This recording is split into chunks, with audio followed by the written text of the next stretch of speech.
Everyone, I hope you all are well. Welcome to Bright Future Club with my new video. Video start करने से पहले मेरी आपसे request है कि चैनल को ज़रूर सब्सक्राइब कर लीजिए और बेल आइकन को प्रेस करना मत भूलिए। तो चलते हैं आज की वीडियो की तरफ कि आज की वीडियो किसके मुताल्लिक है। आज की वीडियो है कि एक नए मौजू की तहकीक के लिए किन चीज़ों का होना ज़रूरी है, तो इसके हवाले से आपको बताया जाएगा। नाज़रीन, जब भी हम किसी मौजू की तहकीक की बात करते हैं तो इसका हरगिज़ ये मतलब नहीं समझना चाहिए कि हर मौजू मकसूद इल्मी तहकीक के काबिल होता है, बल्कि हर नए मौजू के लिए कुछ शराइत का होना ज़रूरी है, जो कि मैं आपकी गोशे गुजार करूँगा। तो चलते हैं। सबसे पहली जो शर्त है वो है क्या? इनोवेशन एंड क्रिएटिविटी, मतलब कि जिद्दत और तख्लीक।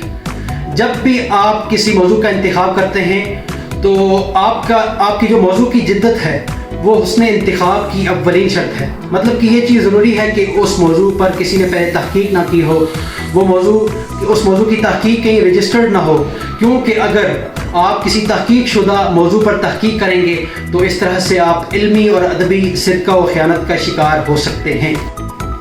और दूसरी चीज़, आपकी रग़बत, आपका इंटरेस्ट, ये चीज़ बहुत मैटर करती है और इसी पर तहकीक की कामयाबी का दारोमदार होता है। इसलिए मुहक्किक को चाहिए कि ऐसे मौजू का इंतखाब करे जिसमें उसका शौक़, उसका इंटरेस्ट, उसका जज्बा, उसके इमोशंस इसमें शामिल हाल हों, क्योंकि इसी शौक़ की वजह से वो अपने मौजू को जिस पर वो तहकीक कर रहा है उससे ज़्यादा मौसर और आसान तरीके से उस पर तहकीक कर सकता है। लिहाजा उसे चाहिए कि ऐसे मौजू का इंतखाब करे जिसमें उसका इंटरेस्ट हो।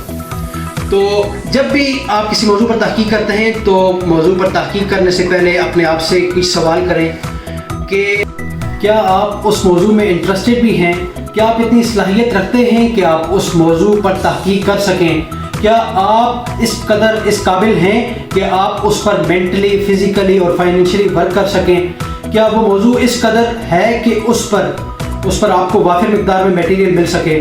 तो ये चीज़ें होती हैं एक मौजू की तहकीक के लिए। और इसी तरह जामियत और वज़ाहत, ये चीज़ ज़रूरी है कि मौजू अपने माना के एतबार से बिल्कुल वाज़ेह हो और अपने माने मुरादी पर दलालत करने वाला हो और इसमें अफकार की गहराई पाई जाए और ये उसलूब और ताबीर के एतबार से इतना पुख्ता और दिलकश हो कि इसमें किसी किस्म की गमूद और पेचीदगी ना पाई जाए। और चौथी चीज़, लफ्ज़ी तहदीद, मतलब कि उन्वान मौजू जो है वो ना इतना मुख्तसर हो कि उसका मफ़हूम तक भी वाज़ेह ना हो, ना इतना लंबा हो जाए कि वो बेजार कर दे। किसी भी मौजू को उन्वान देते वक्त अल्फाज की तहदीद और जामियत और किल्लत का ख़ास ख्याल रखा जाए। अरबी का मुक़ौला भी है कि खैरुल कलामी मा क़ल्ला व दल्ला, कि बेहतरीन कलाम वो है कि जिसके अल्फाज कम हों और माना ज़्यादा समझाने वाले हों। और पाँचवीं चीज़, मुद्दत तहकीक का लिहाज, जिस मौजू पर आप तहकीक करने जा रहे हैं उसके लिए जो आपको टाइम लिमिटेशन दी गई है उस टाइम के अंदर रहते हुए आप उस पर तहकीक और उसकी तहरीर और तकमील करें, क्योंकि अगर आप एक ऐसे मौजू पर तहकीक करेंगे कि जो माकूल नहीं होगा, उसमें आपके पूरे साल का दौरानिया चला जाए और फिर उसकी तहरीर और तकमील में भी आपका एक दूसरा साल लग जाए, तो लिहाजा इस चीज़ को मद्देनज़र रखना चाहिए मुहक्किक को कि वो ऐसे मौजू का इंतखाब करे कि जिसमें उसे ज़्यादा से ज़्यादा 3 से 4 महीने का अरसा दरकार हो।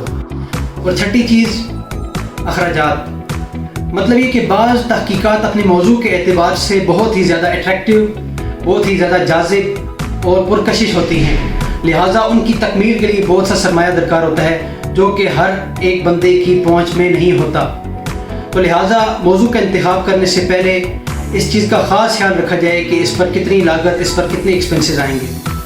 और इसी तरह सातवां और आखिरी पॉइंट वो है मुआशरती मकबूलियत। जब भी आप किसी मौजू की तहकीक करने जाते हैं तो ऐसे मौजू का इंतखाब करें कि जिसकी माशरे में मकबूलियत हो, क्योंकि तालिब इल्म आजकल ऐसे मौजू की तहकीक की तरफ जाते हैं जिन्हें माशरा कबूल नहीं करता, क्योंकि अगर आप माशरे को चैलेंज करेंगे तो आपको भी कई चैलेंजेस का सामना करना पड़ेगा, कई डिफ़िकल्टीज़ का सामना करना पड़ेगा।